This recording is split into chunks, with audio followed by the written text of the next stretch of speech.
¿cómo decir la palabra? Lastimar su sensibilidad. Pero no es que vamos a mostrar cosas malas, pero sí cosas que son ejemplo de cuando la liturgia es mal vista, mal presentada o mal realizada. Tercero, ¿qué no vamos a ver? Para que una vez se vayan. No les voy a enseñar a cómo pasar el cáliz ni cómo pasar las vinajeras, eso ya lo saben. Estas cuestiones más prácticas, esto la puede aprender aquí en su parroquia. Vamos a ver las bases de la liturgia, en qué consiste la liturgia, cuál es la finalidad de la liturgia.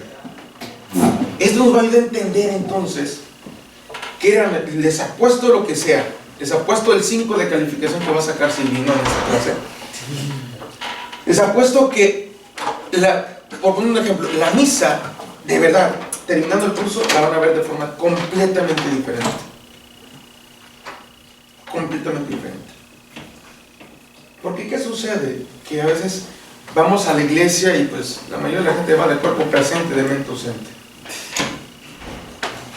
Hay gente que está de cuerpo presente, de mente ausente, como algunos que estoy viendo, no voy a decir sus nombres, que a veces sucede eso. Entonces, qué bueno que tenemos pizarrón.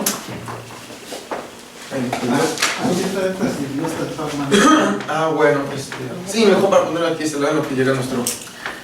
Me da gusto que en un país tan avanzado todavía estamos con un pizarrón de giza. Qué extraño. Yo estoy más avanzado en el seminario con un pizarrón de plumón. ¿Me dicen si se ve hasta allá atrás? Sí. El principio de la teoría, llamada también, llamémoslo así, norma, y el principio de la praxis, es decir, de la práctica. ¿Por qué? Ya que se debe utilizar, porque hoy se está suscitando, y creo que muchos lo ven, al menos en las redes sociales, se está suscitando un fenómeno muy grave. Hay católicos ultra conservadores, pero excesivamente, que por ejemplo te rechazan muchas cosas de la forma como, por un ejemplo, de cómo celebramos la misa hoy en día.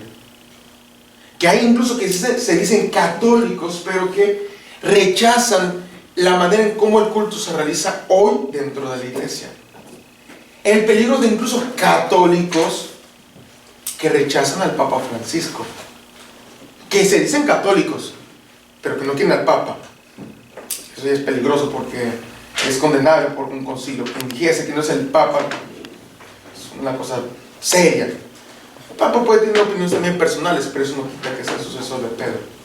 Entonces hay que saber distinguir. Bueno, la materia se llama teología litúrgica. Van a apuntarla.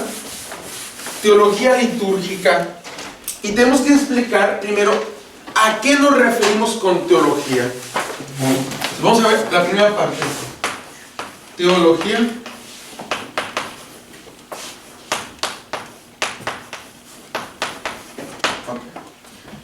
Fíjese bien, la teología.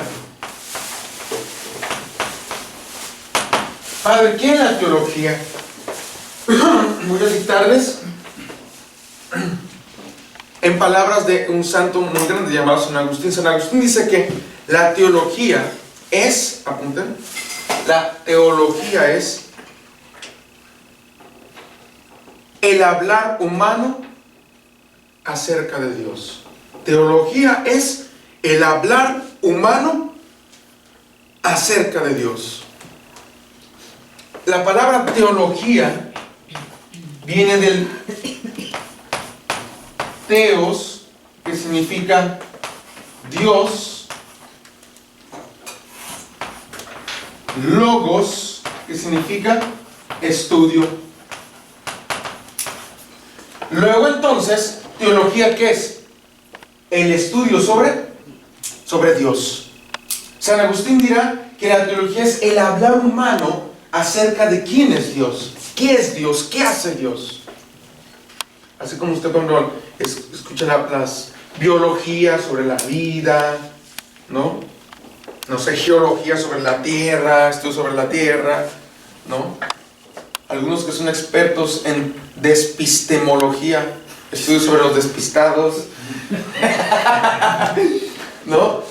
Entonces, teología es el estudio, en primer momento, sobre quién es Dios.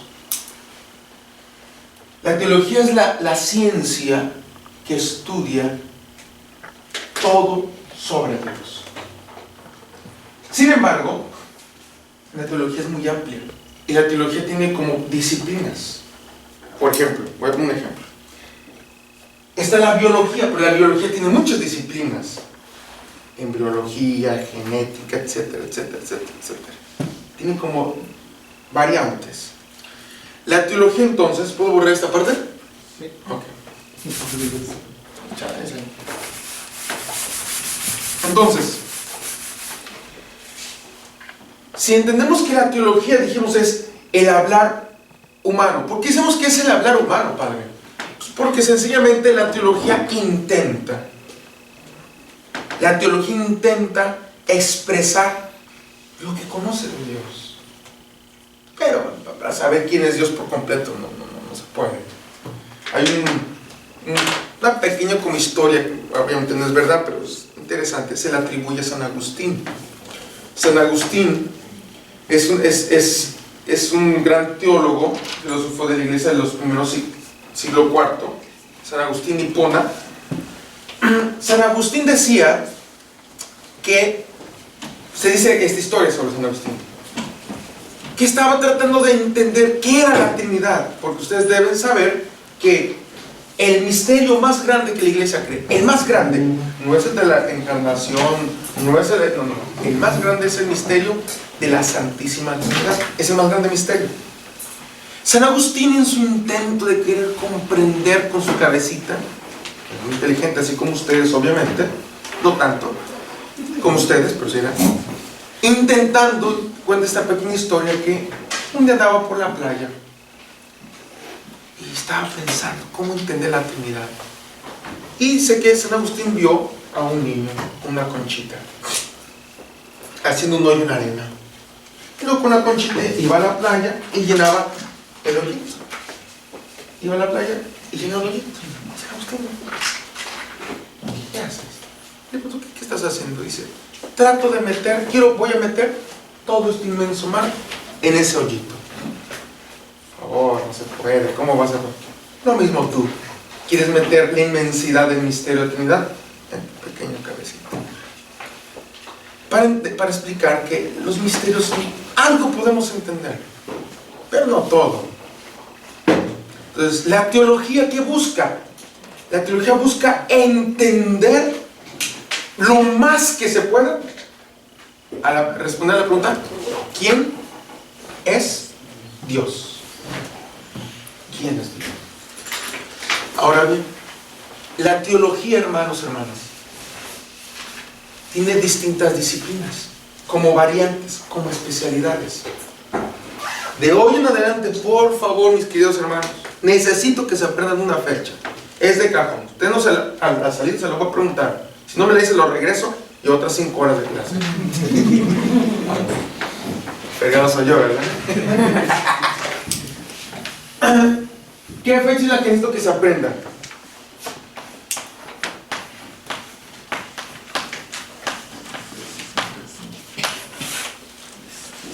¿Alguien sabe qué sucedió en ese año? El Concilio Vaticano II. Ese es el parteaguas, hermanos. Necesito que se lo aprendan. Aunque no se acuerde usted del aniversario de su mujer, no me interesa. No es importante. Es importante. Sea padre, de por sí ni me lo sé. Ojo, vamos a dar un poquito de fácil. El Vaticano II, para los que más o menos quizás no tengan idea, ¿qué es un concilio? Es la reunión de todos los obispos. ¿Qué? Un concilio es la reunión de todos los obispos. Puede ser concilio regional o concilio ecuménico. ¿Qué es un concilio ecuménico, padre? Es la reunión de toda la ecumenia, de todo el mundo, de todos los obispos del mundo. Ese es un concilio ecuménico. Porque puede haber concilios continentales, a nivel de América, otro continente, O incluso puede ser del continente de Veracruz, ¿verdad? Porque ahí es grande Veracruz.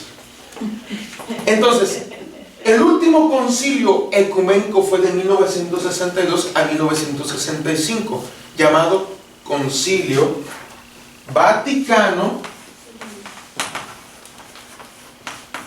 II. ¿Fue ecuménico? Ecuménico, fue de todo el mundo, de todos los obispos del mundo. El Concilio Vaticano II fue abierto por el Papa San Juan XXIII. Es importante que lo apunten, gente. ¿Quién abre el concilio? Juan XXIII, que ahora santo de fe y memoria. Por desgracia, el Papa Juan XXIII no logra concluirlo. Y lo concluye el Papa, sucesor de él, el Papa Pablo VI, también ahora San Pablo VI. ¿Estamos? Bien clarito, gente, porque se las voy a estar recordando toda la semana. ¿Pablo VI? Pablo VI Lo concluyó. lo pongo. Ahora bien, ¿por qué digo esta fecha? Porque antes del 62, gente, no existía una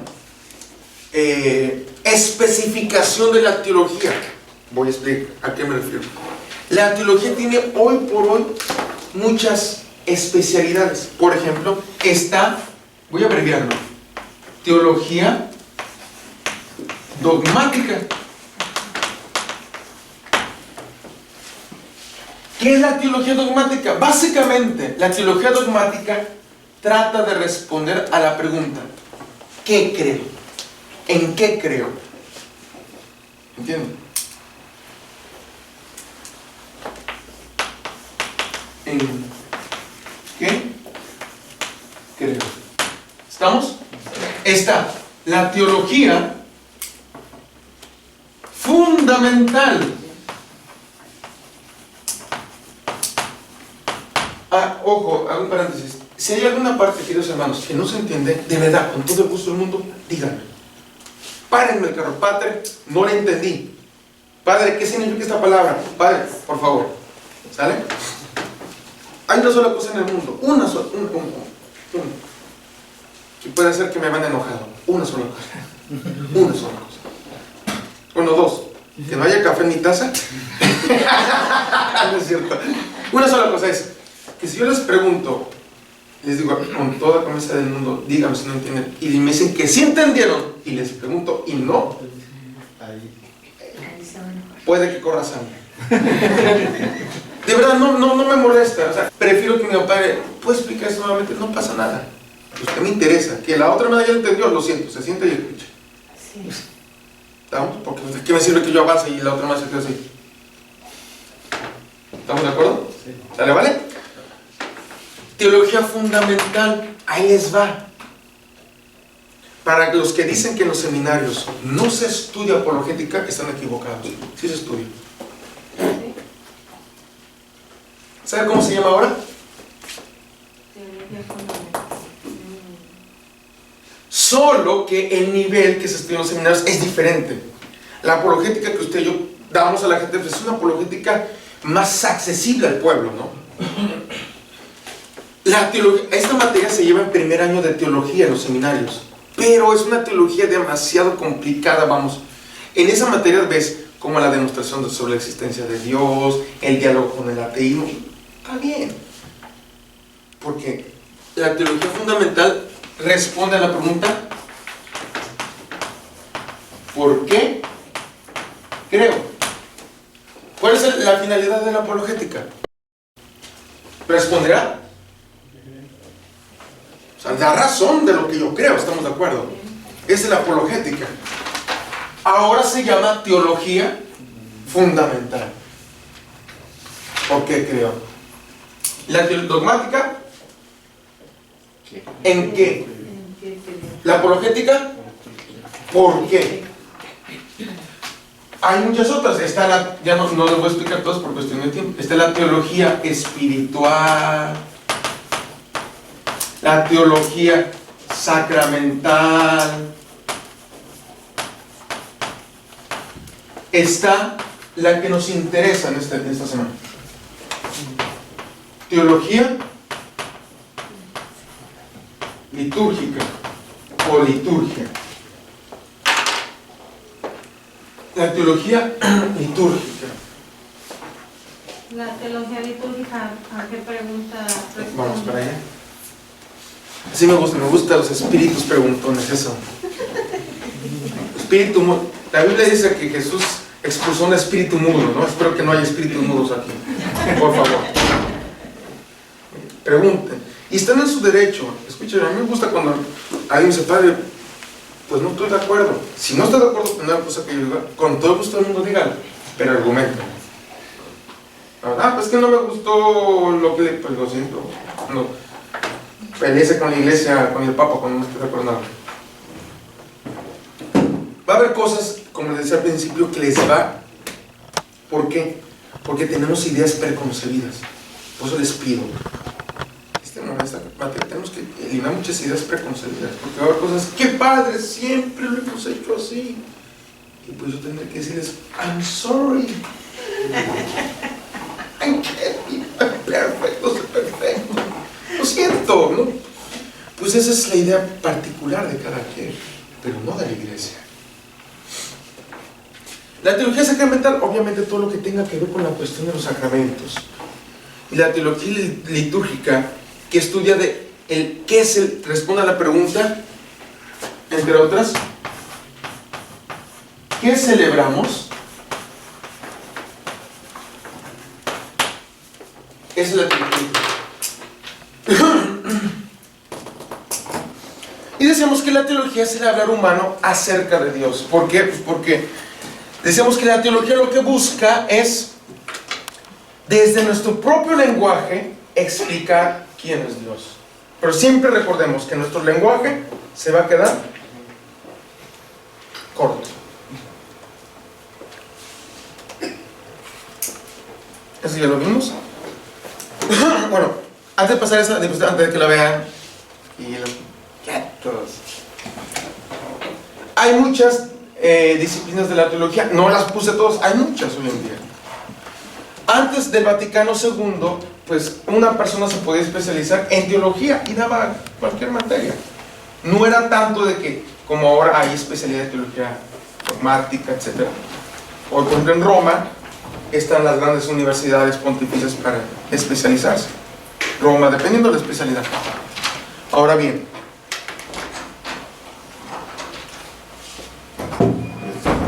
elementos fundamentales.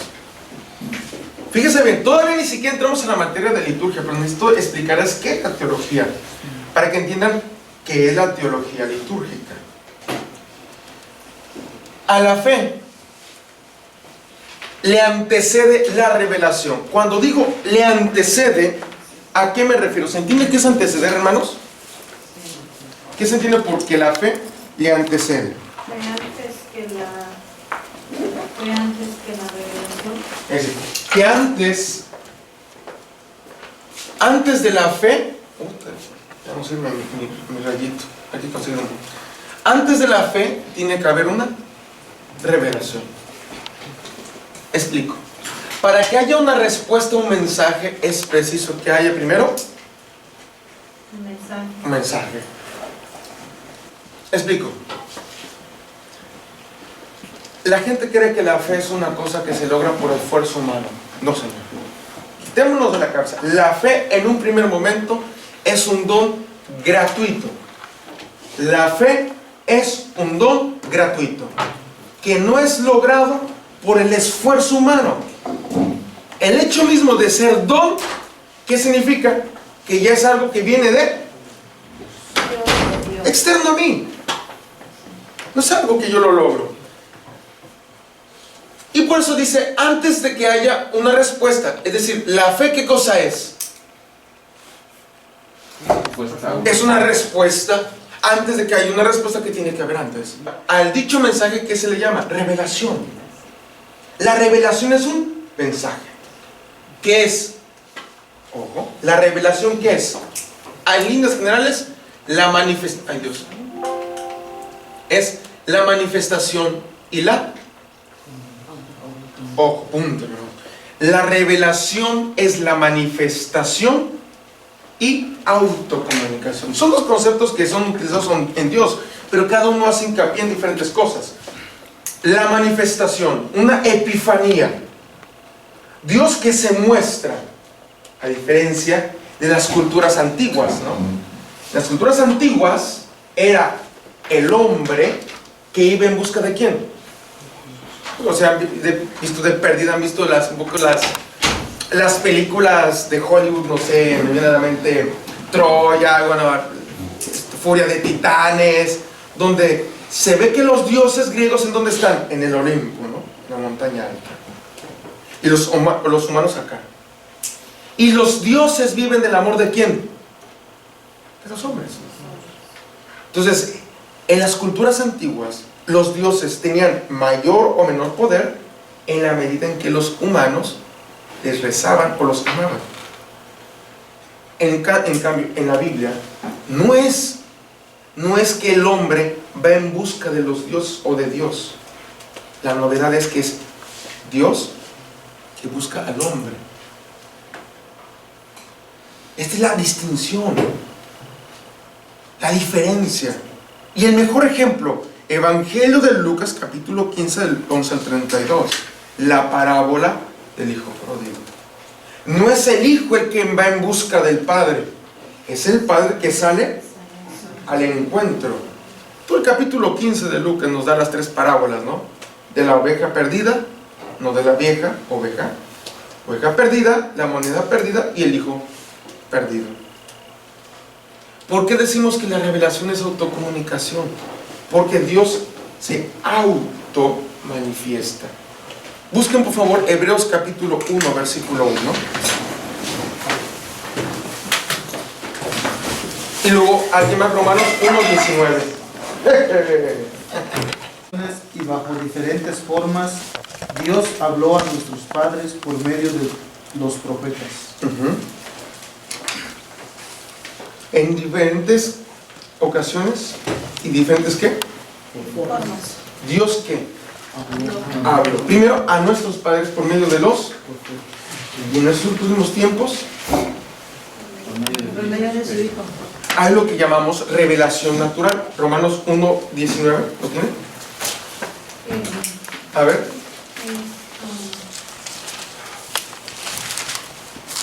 1:19. Todo lo que se puede conocer de Dios lo tienen ante sus ojos, pues Dios se los manifestó.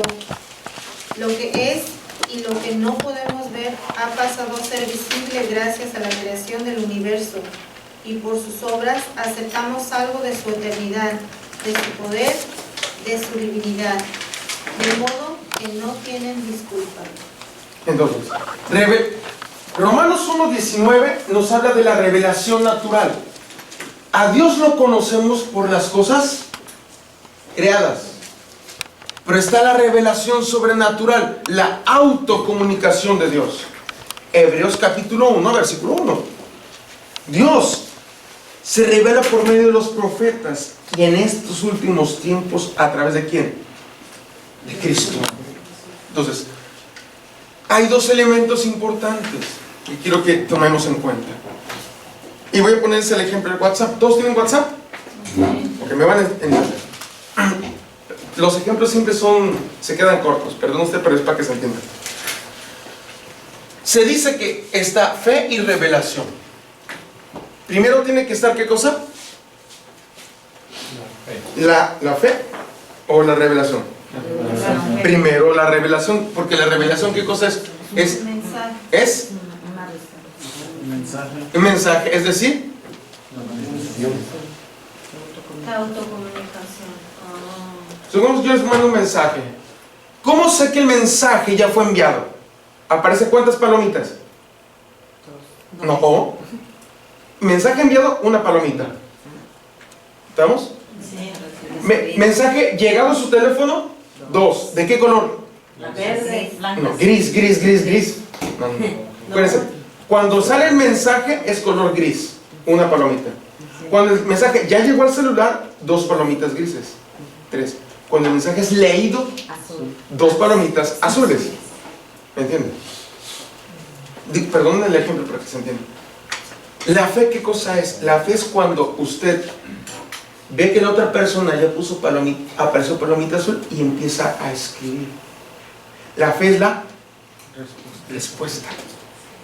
Porque puede haber un mensaje sin que haya una respuesta. Y más de alguno deja a Dios en visto. Así de sencillo. ¿Entienden?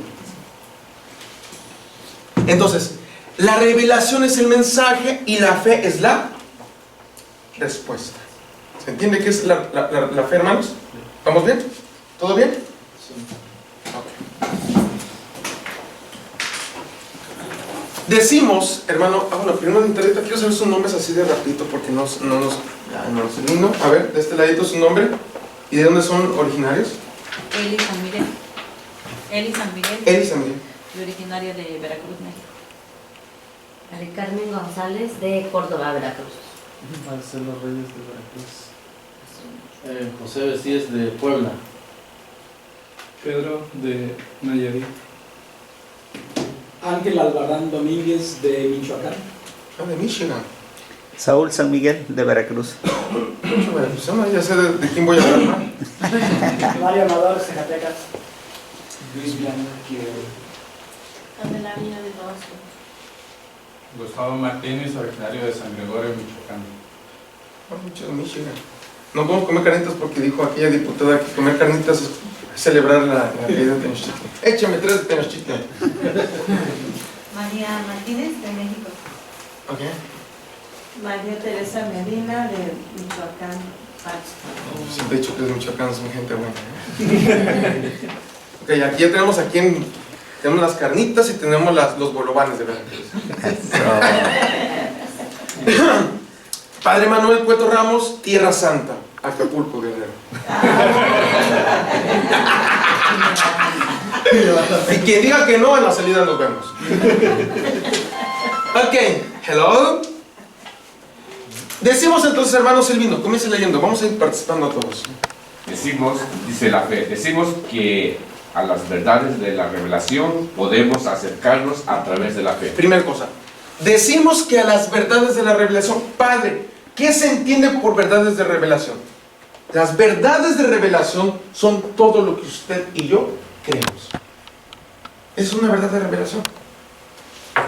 Ejemplo, nosotros creemos que hay un solo Dios en 3 personas. Esa es una ¿Verdad? ¿de? ¿Verdad? Revelada. A ver, diga, cada uno va diciendo una verdad revelada. Una nada más. Que Jesús es Dios. Ujú. Que Jesús se hace presente en la Eucaristía. Jesús se hace presente en la Eucaristía. El bautismo. El bautismo, pero ¿qué? Los bautistas o cómo está la cosa. Que hay un solo bautismo. Hay un solo, Efesios 4, del 3 al 6. La virginidad de María. La virginidad de María, una verdad de fe.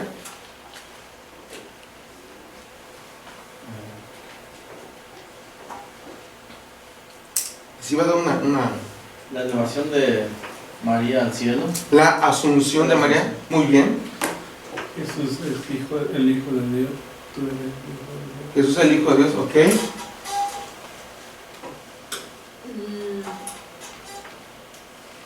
Sobre el matrimonio, que es el sacramento del matrimonio, sobre la santidad y llegar al cielo. Sobre la santificación del matrimonio. Ok. Jesús es Dios, es hombre, por Jesús. Verdadero Dios y verdadero hombre. ¿Consideras y das a luz un hijo? ¿Yo? Ok, la virginidad de María. Enuncien, digamos, más bien la verdad de fe. Jesucristo es el camino, la verdad y la vida. Pero ¿cuál es la verdad revelada ahí? O sea, está bien lo que está diciendo. Que Jesucristo es Dios. Jesús, basta, muy bien. ¿Ahí atrás? La resurrección. La resurrección es una verdad de fe. El Espíritu Santo que dirige a nuestra iglesia, la Santa Iglesia. El Espíritu Santo es la tercera persona de la Santísima. Trinidad. Es una verdad de fe revelada. La Inmaculada Concepción. Inmaculada. ¿Saben? No se maten tanto. Todo lo que está en el credo. Sí. Yo esperaba que alguien así como que padre, no nos matemos. El credo. Creer en un solo Dios. ¿Cuál es la verdad? Un solo Dios, Padre Todopoderoso, creador del cielo y la tierra, de todo lo visible y invisible. Creer en nuestro Señor Jesucristo, Hijo único, quien nació de María Virgen, virginidad de María. Cuando hablamos de verdades de fe, significa, en pocas palabras, que son todas aquellas cosas que nosotros los católicos creemos. Queremos que siguiendo el discurso de hace rato, creemos que nuestros hermanos homosexuales son la salvación de la iglesia. No. ¿El salvador de la iglesia quién es? Jesús. Ellos pueden ser miembros de la iglesia. Los salvadores de la iglesia. ¿El salvador de la iglesia quién es? Jesucristo. O sea, hay que distinguir entre una verdad de fe y una opinión personal. ¿Está captando lo que estoy diciendo? Entonces, pues yo repito, aquí va a haber cositas que a algunos les va a dar chorrillo. Para mañana se trae su Pepto-Bismol.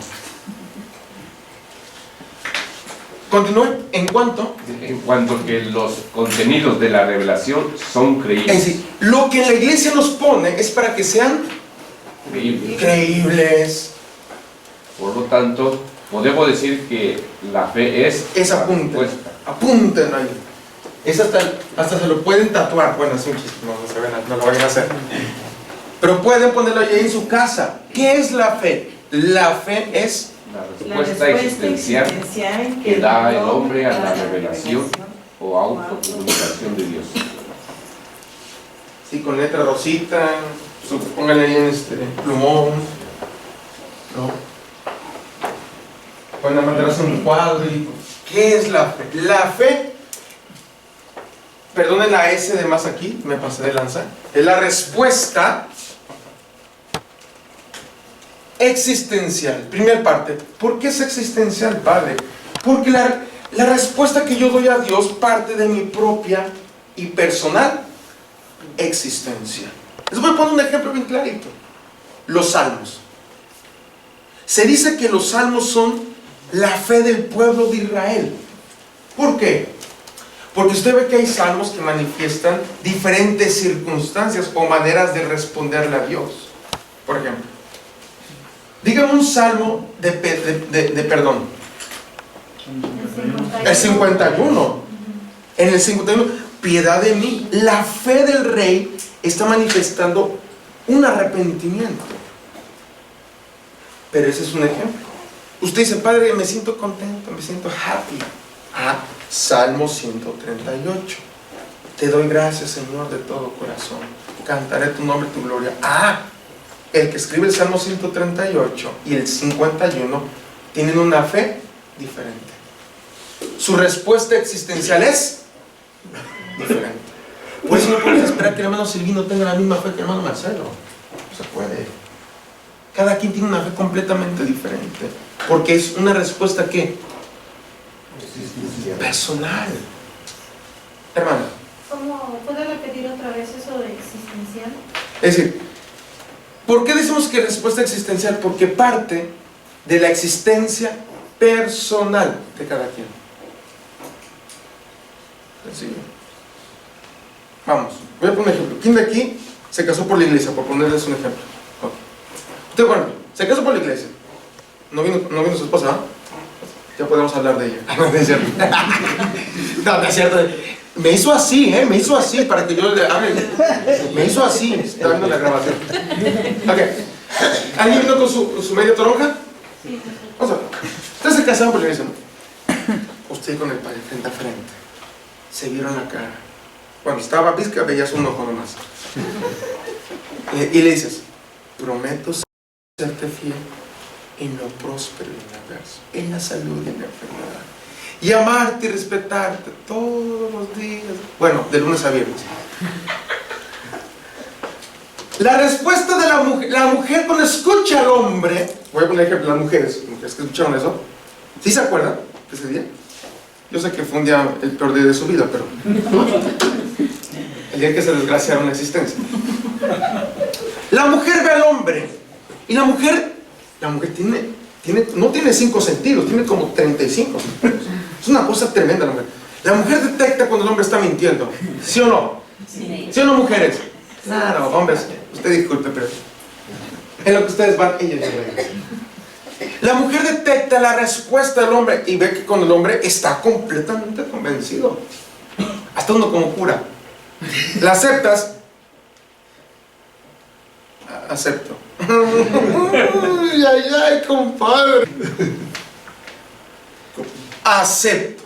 La respuesta de los que están casados por la iglesia, su respuesta de cada uno, aunque fue acepto, fue dicha de forma diferente cada quien. A eso, por ponerles un ejemplo, esto es ¿la qué? La fe. ¿Cómo? Respuesta Que existencial. cada quien va a responder a Dios desde su propia perspectiva. No es la fe no es un vaso exacto que se le da a cada quien. Se puede utilizar Hebreos 11, versículo 1, para describir la... Dices, iba a decir San Pablo, como que es la primicia de lo que no podemos ver, pero leamos el texto, vale la pena. Hebreos capítulo 11, léalo.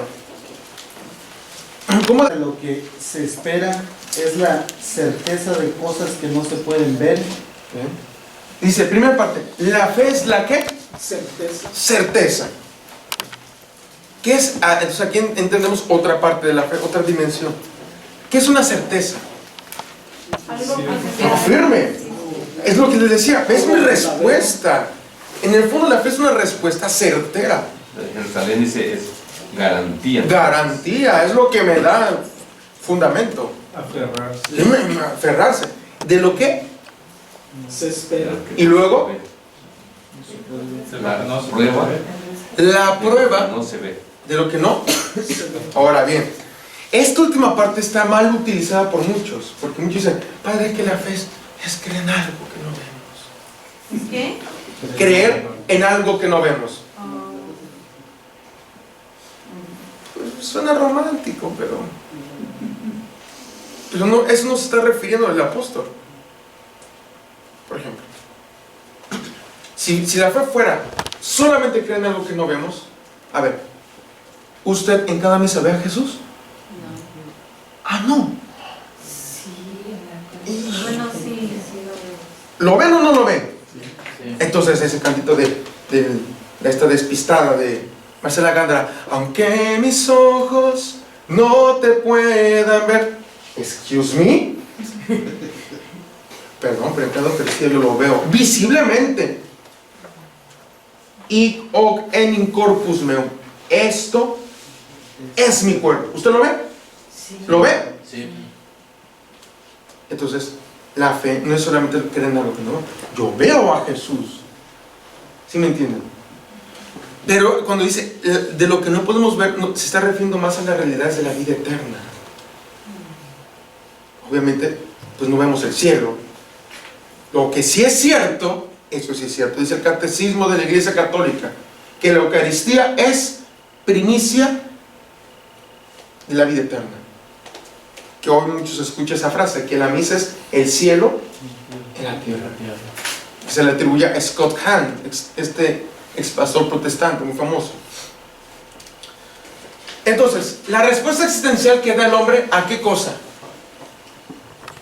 A la revelación de Dios. Por eso cada quien responde a Dios de forma diferente. No puede esperar. Mucha gente vive anhelando tener la misma fe que doña Chole, la viejita que va a la parte. No, deja la viejita. Es su fe. Tú procura tener tu relación personal con Dios. Porque ciertamente la fe requiere un cierto conocimiento del objeto. Para que yo pueda amar algo, tengo que conocerlo. ¿Entienden? Pero muchas veces reducimos el conocimiento al saber. ¿Explico? Es que hay que conocer de Dios. Entonces entendemos que conocer de Dios es saber teología, saber de libros. Pero hay gente que puede saber mucho sobre Dios y no tener fe. En Italia, una universidad católica católica. La cátedra de religión la ganó un ateo. ¿Cómo es posible? Porque en esas universidades se concursa para la materia, varios profesores. ¿Cómo es posible que un ateo llegue a la cátedra a un cura? Porque en el fondo lo que importaba ahí, ¿qué era? Tiene que saber mucho de Dios. Y por eso hay predicadores que saben, pero nunca, never in the life, han tenido una experiencia de Dios. ¿Sí? Que lo que importa no es saber, es haber experimentado a Dios. El saber viene después. Hay una historia muy interesante que se le atribuye a este santo Tomás de Aquino, un gran teólogo de la iglesia. Dejó obras grandiosas. Se dice que cuando Tomás de Aquino estaba escribiendo las llamadas Summa Teológicas, unos bonches de grueso, grandísimos, que se estudian en los seminarios, cuando estaba por terminar la Summa Teológica, tuvo una revelación donde pudo experimentar la experiencia de Dios en el cielo. Y cuenta la historia que Tomás de Aquino, después de ese momento de éxtasis, ¿saben qué quería hacer con la Summa Teológica? La iba a quemar. Porque se le hacía una basura, se le hacía poca cosa para lo que había experimentado en cuestión de segundos. ¿Entienden? Porque habrá gastado casi su vida en eso. Toda su vida. Toda una vida escribiendo. Y una experiencia de cuestión de segundos. Dijo, no, esto no se compara, por favor. La basura. Sus discípulos impidieron que se quemara. Pero para decir entonces, nuestra fe tiene algo que ver con el conocimiento. Sí, sí. Pero usted conoce a viejitas que no sabían leer ni escribir en su pueblo, ¿sí o no? Y mujeres que cuando les vino un sufrimiento decían, bendito sea Dios que me vino. Y conocemos, el padre Matulio en los últimos años contaba una historia que pasó en Chiapas, Oaxaca, no recuerdo. Un cura, un sacerdote que se enteró que le dio cáncer. Y le dice, ¿por qué a mí, Dios? ¿Por qué a mí? Dice, murió peleado con Dios. No se quiso confesar, peleado con Dios. ¿Qué significa? Y cura. Porque el sacerdote, ¿qué? Conocía. Pero no había experimentado. ¿Es la diferencia? Entonces, hay que tener cuidado con eso. Ahora bien, Padre, antes sí, la última palabra ahí que quedó ahí, dice, como para mi manera de entender, sí, dice, o autocomunicación, más bien yo pondría como manifestación, porque autocomunicación es que yo me comunico conmigo mismo, y ahí se quiere decir, yo, ok, hay que explicar entonces el término autocomunicación. Cuando es la autocomunicación se entiende como el acto en el que la iniciativa la tomo yo. Autocomunicación, porque no hay nadie que está detrás de mí. Por eso el término se apagó. No se apagó. Por eso el término autocomunicación se entiende como un acto donde Dios no es movido por nadie más. Él mismo decide. No hay ninguna otra motivación que Él mismo. A eso se refiere con autocomunicación. Fuentes de la teología. Cuando digo fuentes me refiero a los tres pilares de la teología.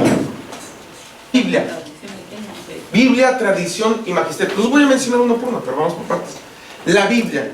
¿Mana? Dice, Biblia, la Sagrada Escritura se constituye como el alma de la teología. Ok, explico. El Vaticano II, el Concilio Vaticano II, emanó muchos documentos. Uno de ellos se llama Dei Verbum. Dei Verbum, número 11. El Vaticano II dice en la Dei Verbum que la Sagrada Escritura se constituye como el alma de la teología. Aguas. No hay auténtica teología si no está presente la Sagrada Escritura. No hay auténtica. Se le llama ideología, pero no teología. Una cosa que no tenga su fundamento ni en la Biblia ni en la tradición no es teología, Es ideología, es pensamiento personal. pero no es auténtica teología. Continúa. Porque es el punto de partida y el eje sobre el que gira toda la reflexión y el quehacer teológicos.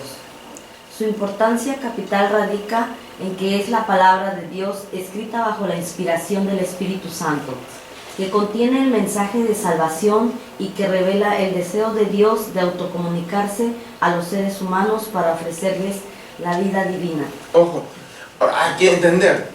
Entendemos tradición oral y tradición escrita. La tradición escrita es la Biblia. Ahorita vamos a ir a la parte de tradición. La tradición oral, recuerden ustedes que Jesús nunca mandó escribir nada. Por eso, si la Iglesia Católica nos quitara la Biblia, ¿seguiríamos enseñando? Pues claro, porque está la tradición que oral. Lo que me interesa es la primera parte. ¿Por qué la Biblia es fundamental? Pues porque es el punto de partida y el eje sobre el que gira toda reflexión. Por ejemplo, están los documentos de la Iglesia, muchos documentos, muchos. Todos tienen que tener su fundamento en la palabra de Dios. En la palabra de Dios. Por desgracia, a veces, esto va para los que somos católicos comprometidos, Un católico comprometido que no lea los documentos que van saliendo de la iglesia, da mucho que pensar. Porque es fácil afirmar cosas personales. Por ejemplo, en esta misma línea de nuestros queridos hermanos homosexuales, yo recuerdo una parroquia que yo escuché, yo escuché un padrecito español en Arizona, en plena homilía, diciendo que los homosexuales, todos, quien fuese, se van a ir al infierno. Y yo así de, estás mal, tú eres Dios para condenar, tú sabes o cómo. La iglesia no condena a la persona, condena el pecado. El católico no distinguía, mezclaba acción con persona. Jesús amaba al pecado, rechazaba el pecado. Saliendo me ve un muchacho, es yo, dijo el padre. ¿Qué quería que hiciera? Nada, te dice que entendiste mal. Cualquier burro de Acapulco lo entiende. Que el padre dijo mal, que lo que dijo estuvo mal. No es doctrina católica lo que dijo el padre. ¿Es su opinión? Pues, el problema es ese, que a veces no nos ponemos a pensar que la gente lo que dice el padre a veces lo toma como si fuera verdad divina. Cuando se menciona algo así, por el ejemplo que usted puso de este padre que hizo esta mención, si uno tiene alguna duda, lo bueno sería preguntar de dónde viene su información, de dónde está sacando su información. Sí. Ahora, les voy a dar, miren, hay que ser, les voy a decir por qué. Porque hay padres que dicen, no, tú tienes para preguntarme. Esa no es la actitud, obviamente. Yo le digo a los muchachos en el seminario, ¿usted no está de acuerdo en algo que yo estoy enseñando en clase? Usted está en el derecho de decirme, a ver, padre, ¿dónde dice la iglesia eso? Y está en el derecho de exigirme dónde la iglesia dice lo que usted está diciendo. Y más en un tema tan controvertido, peligroso. Por eso muchos piensan que la iglesia condenamos a los homosexuales. ¿Dónde? O sea, la iglesia es una institución por escrito que pone a los homosexuales, dice el catecismo, hay que acogerlos con amor y comprensión. Pero eso no, es que la iglesia rechaza. ¿Dónde? ¿Quieres saber la doctrina católica? Ve los documentos. Dime, ¿en qué documento dice que se condena? Entonces, yo sí sugiero que seamos, dependiendo del padre, ¿no? Hay padres que son muy abiertos y creo que ese es si su párroco o el padre es así, de abierto, genial, padre, disculpe. Dijo algo en la homilía que me dejó muy cuestionado. ¿Usted podría decirme dónde en la iglesia para poder aprender? Si vemos que el padre es medio cerrado, tenemos, gracias a Dios, San Google. ¿Qué dice la iglesia sobre San Google? Todo lo sabe. Ahí le rascan la panza a la bolita de cristal. Número 2, tradición. Y nos vamos a un descansito para que respiren. Dentro de la teología de la iglesia, el concepto de tradición, ¿qué cosa, hermano Marcelo? El concepto de tradición hace referencia al conjunto de los contenidos, tanto doctrinales como espirituales, que tienen su origen en Jesús y han sido transmitidos por los apóstoles, que se reflejan en la Sagrada Escritura y se conservan y desarrollan históricamente al interior de la iglesia. Por ejemplo, todo lo que está en la Biblia no es todo lo que sucedió con Jesús. ¿Estamos de acuerdo? Sí. Eso cualquiera lo entiende. Obviamente que hay actitudes protestantes que dicen, ¿dónde está en la Biblia? Bueno, ¿dónde está la palabra purgatorio? Oye, ahora pues, que la Biblia es diccionario, ¿ok? ¿Dónde está Trinidad? No está la palabra, pero está la doctrina. La tradición se entiende como aquellos escritos, contenidos que no están en la Biblia, pero que la iglesia los ha guardado. Por ejemplo, les pongo un ejemplo de un escrito de la tradición, la llamada Didache. Voy a escribirlo acá.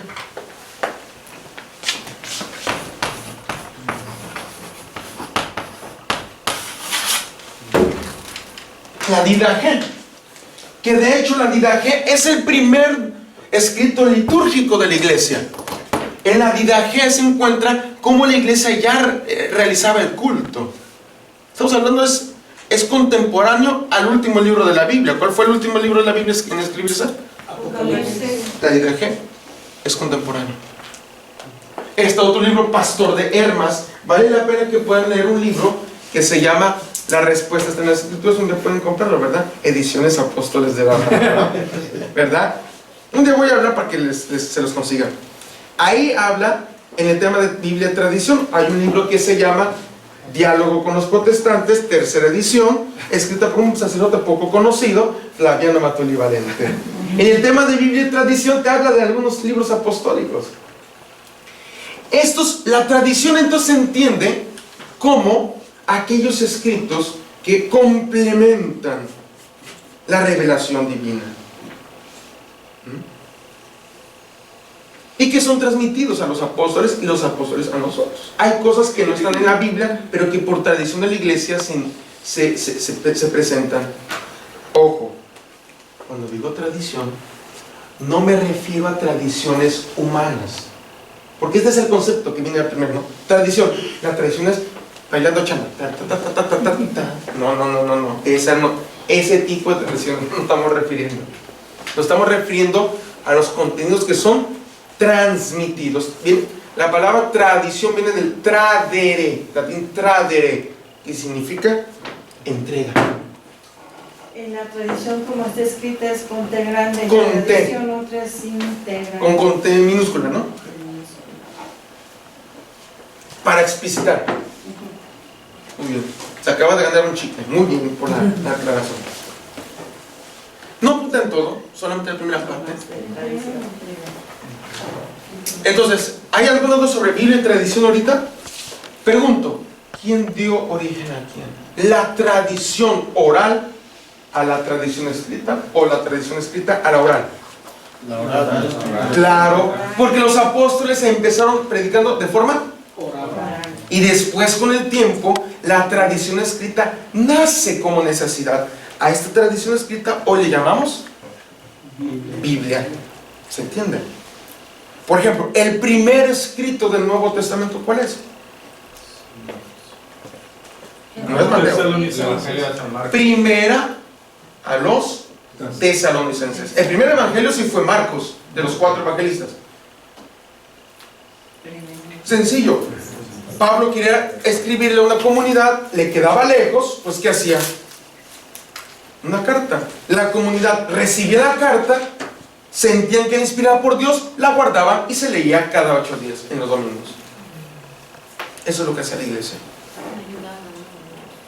¿Hasta qué año? Fíjense qué interesante. Ahí les va el dato. ¿Hasta qué año la Biblia se declara como ni un libro más ni un libro menos? Hasta 1545, con el Concilio de Trento. Concilio de Trento en 1545 define 46 libros de la Biblia del Antiguo Testamento, 27 del Nuevo. El llamado, este concilio también es importante, concilio de 1545 al 63. Pues es que era por sesiones. No son como ahora los de Portland, ¿no? Que están una semana completita trabajando y estudiando y aprendiendo de las cosas de la liturgia. Y surge la necesidad de ese concilio a raíz del problema con Lutero, ¿no? Ese es, ahí les va, no me lo cuento así. Esa es la idea general, pero realmente no, ¿eh? ¿O no? No. Mucha gente, la mayoría de la gente cree, y incluso hasta la idea de muchos teólogos, de que el concilio de Trento fue como respuesta, pero realmente no. O sea, sí, Lutero nos dio lata, pero tampoco notas como para que te hagamos un concilio. Porque todo el concilio no gira en torno a eso. El concilio definió muchas otras cosas importantes. ¿Cómo qué? Por ejemplo, definió el canon bíblico. Definió la cuestión de los sacramentos. Definió el tema de la gracia. Pues no solamente fue Lutero, ¿no? En la biografía de Lutero, quien la hizo, eso le... Sí, es más, hasta incluso le llaman, hay quien llama contrarreforma.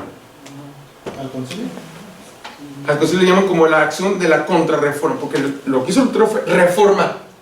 Entonces dicen ellos, la respuesta de la iglesia se le llamó contrarreforma. Dicen ellos, el culmen fue,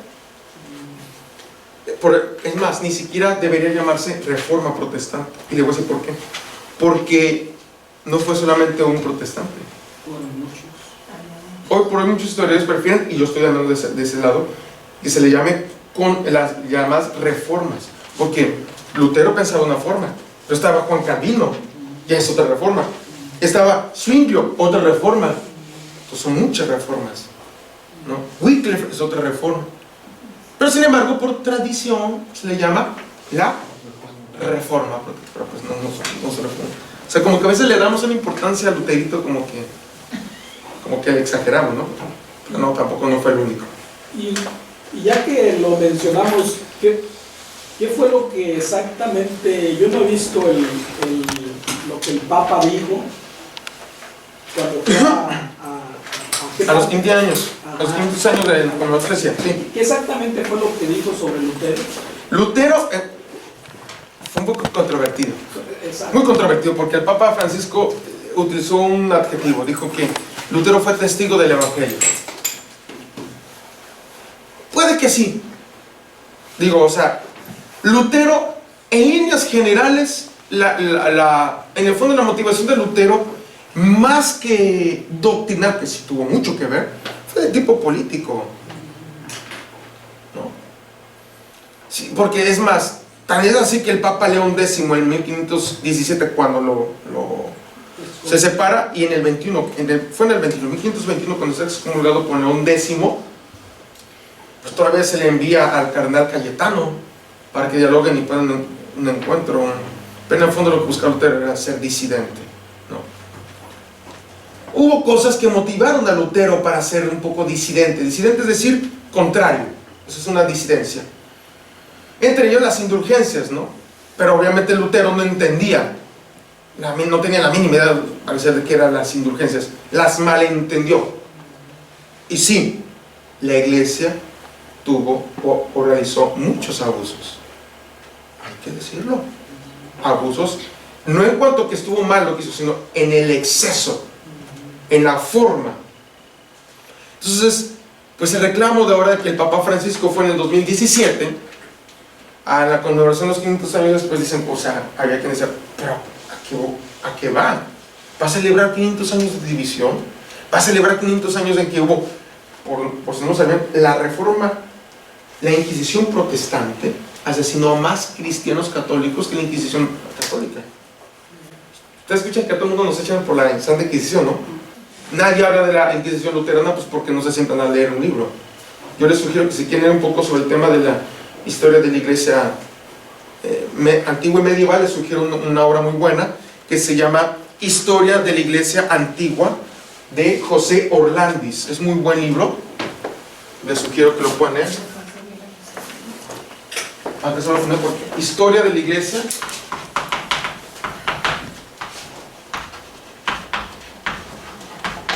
Antigua, del autor Orlandis, ediciones Palabra. Muy bueno, muy accesible, muy entendible. Vamos ahora, tercer fuente de la teología, el magisterio. Ojo, hermano, ¿cómo se llama? José. José, perdón, hermano, porque Eli, échale. De su ronco pecho y con su dulce voz. Magisterio. Magisterio. El depósito revelado es confiado a toda la iglesia. Primero, ¿qué es depósito? Bueno, depósito revelado es la revelación. ¿Sí se entiende? Cuando hablamos en la teología, el depósito revelado se refiere a la doctrina católica, la revelación. ¿Se entiende? ¿Vamos bien?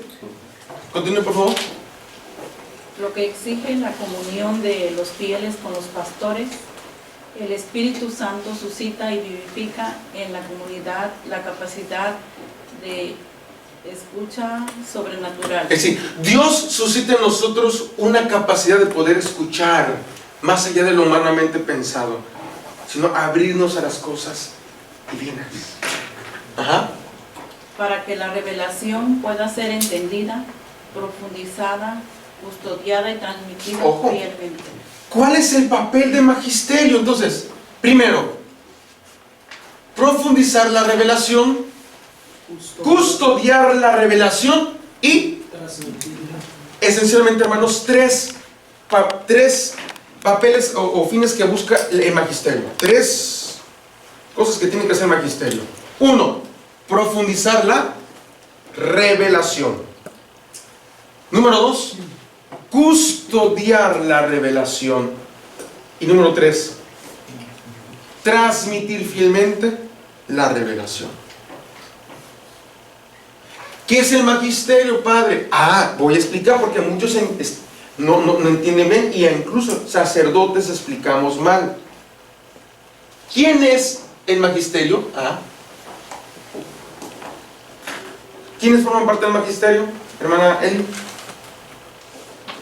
Solo los sucesores de los apóstoles, a quienes Jesús entregó en forma privilegiada las verdades reveladas, se convierten en testigos cualificados e intérpretes autorizados del depósito de la fe.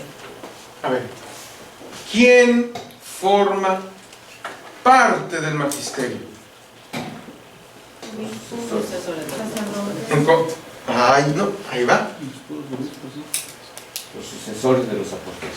A ver, gente hermosa, ¿quiénes son los sucesores de los apóstoles hoy en día? Solamente los obispos. ¿El padre Manuel es sucesor de los apóstoles? No. Yo soy colaborador del sucesor de los apóstoles, de un obispo.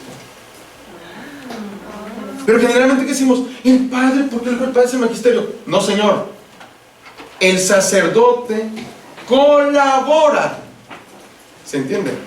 El sacerdote colabora, pero el sucesor, el magisterio, hermanos, hermanas, está, y aquí pues se les puse gráficamente, el magisterio está presidido. ¿Por quién? Por el Papa. En colaboración con el Papa es sucesor de quién? De Pedro. Y los apóstoles son sucesores de los apóstoles. Yo te voy a ahondar un poquito más en esto en el descanso. Que quede bien claro, hermanos, hermanas.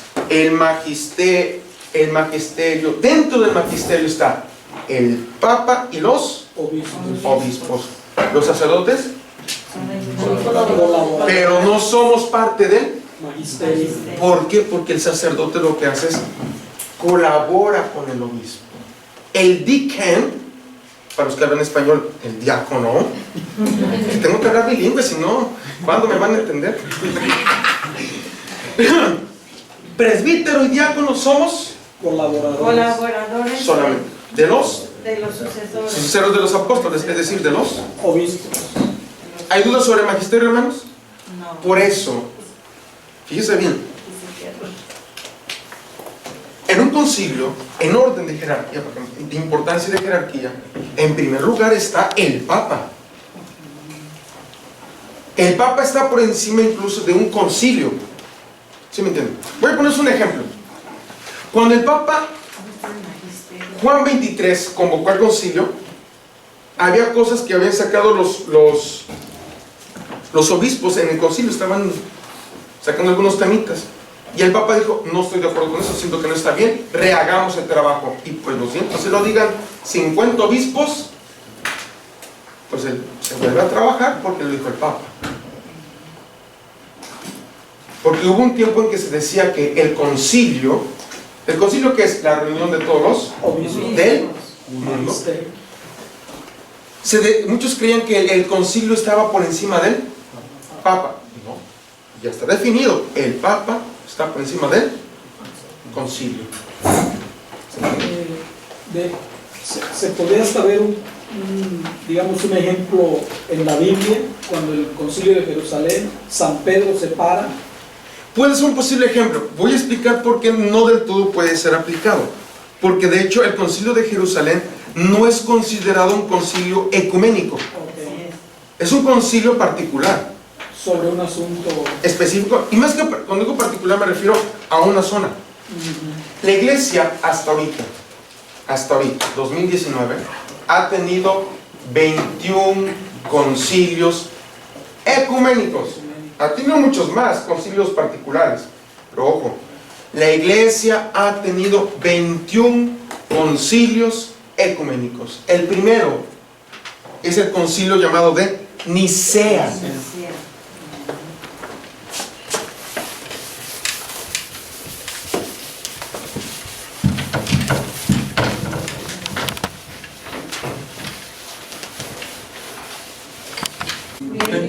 El primero fue el de en el año. ¿Y el número 21 cuál es? Concilio Vaticano II. El primero, el de Nicea, 325. Les voy a poner decir porque el segundo se llama Concilio de Constantinopla. año. Perdón. 381. ¿Por qué les hago mención de estos primeros dos? Porque de aquí nace el credo. ¿Se han visto que en el credo se llama credo niceno-constantinopolitano? Ahí dices, oye, no manches. Porque nace entre el concilio de Nicea y el de Constantinopla. En Cuaresma rezamos otro credo que se llama credo de los, que es más breve. ¿Se entiende? Sí. Descanso.